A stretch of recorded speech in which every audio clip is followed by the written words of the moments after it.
Everyone knows how World War II ended. 2 flashes of blinding light, 2 mushroom clouds, and a sudden surrender. We are taught that Fat Man and Little Boy were the only keys that turned the lock of the Japanese Empire. But what if I told you that's a lie? What if I told you that by the time those bombs fell, Japan was already a walking corpse, not destroyed by fire or radiation, but by a deadly, suffocating silence? Long before the nukes, the United States had unleashed a weapon so ruthless, so invisible, and so unfair that it effectively disarmed 4 million battle-hardened soldiers without firing a single bullet at them. This was Operation Starvation. It was a campaign designed to turn a nation of 70 million people into a ghost state. It wasn't about destroying buildings, it was about stopping the very act of breathing. Today, we uncover the dark reality of the most successful blockade in human history, a strategy so effective that Japanese commanders later admitted it would have ended the war even if the atomic bomb never existed. To understand why this worked, you have to realize that Japan in 1945 wasn't just an island, it was a machine that ran on imported blood. Japan had almost zero natural resources. Their steel came from overseas. Their tanks ran on rubber from Southeast Asia. Most importantly, their people were fed by rice from Korea and Manchuria.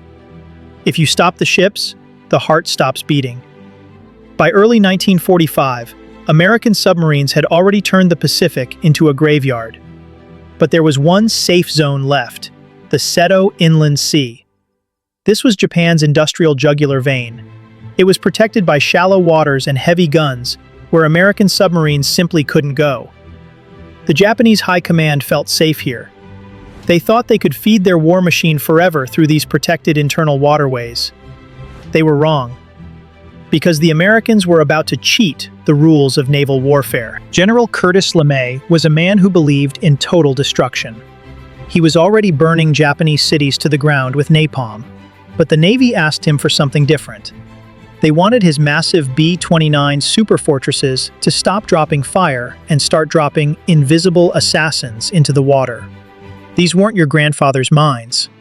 The Japanese were prepared for contact mines, those spiky balls you see in movies. But the Americans introduced a technological nightmare, the influence mine. These weapons sank to the bottom and buried themselves in the mud. They were invisible. They didn't wait for a ship to hit them. They listened. Some used hydrophones to track the specific heartbeat of a ship's engine. Others used magnets to detect the steel hull passing overhead. But the ultimate checkmate was the pressure mine. This weapon used Bernoulli's principle. It detected the tiny change in water pressure caused by a ship's displacement. It was the only weapon in history that was officially labeled unsweepable. You couldn't jam it. You couldn't trick it. The only way to find it was to sacrifice a ship to it. This is where the strategy becomes truly devious.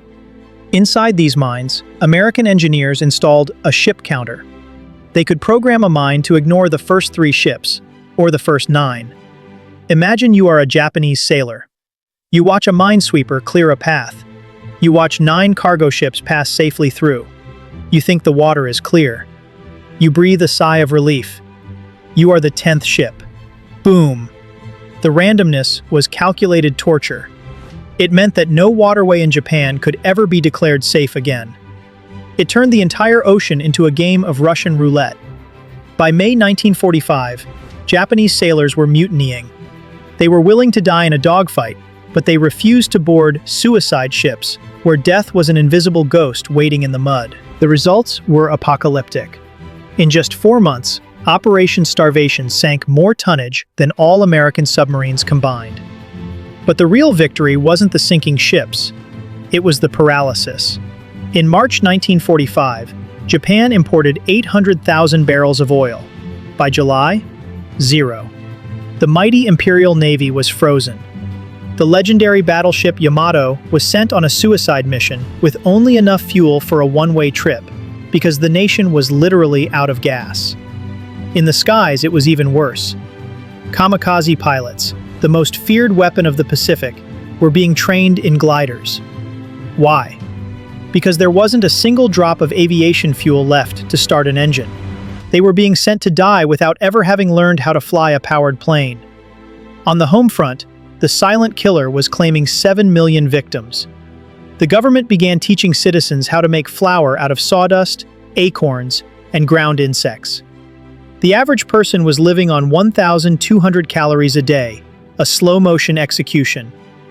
Internal Japanese studies predicted that within 6 months, 10% of their entire population would simply starve to death. This is the most shocking part. While the world prepared for a bloody invasion of Japan, there were 4 million Japanese soldiers stationed across China and Southeast Asia. These weren't rookies. They were battle-hardened veterans. They were fully armed. They were ready to fight to the last man. And they were completely useless. Operation Starvation had turned them into prisoners in the lands they had conquered. They had rifles, but no bullets. They stood on the shores of Asia, looking toward home, watching their country wither away from a distance. The largest army Japan had ever assembled was defeated, without a single American soldier stepping onto their beaches. History often looks at the atomic bombs as the most cruel act of the war. But Operation Starvation forces us to ask a darker question. Is it more merciful to end a war in a flash of fire, or to slowly strangle 70 million people into submission? American commanders knew that a ground invasion would cost 1 million American lives and 10 million Japanese lives. They chose starvation because it was a logistical guillotine. It was a cold, calculated decision to use hunger as a weapon of mass destruction to avoid an even bloodier slaughter on the beaches.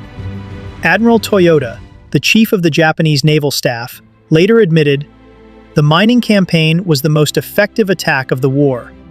If it had started sooner, the war would have ended long before the bombs." While the world looked up at the mushroom clouds in horror, the true fate of Japan had already been sealed in the quiet, dark waters of the Shimonoseki Strait.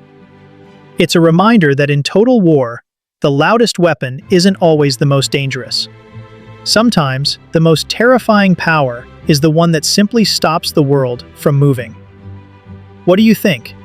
If you were in charge, would you have chosen the sudden fire of the atomic bomb, or the slow, invisible suffocation of Operation Starvation?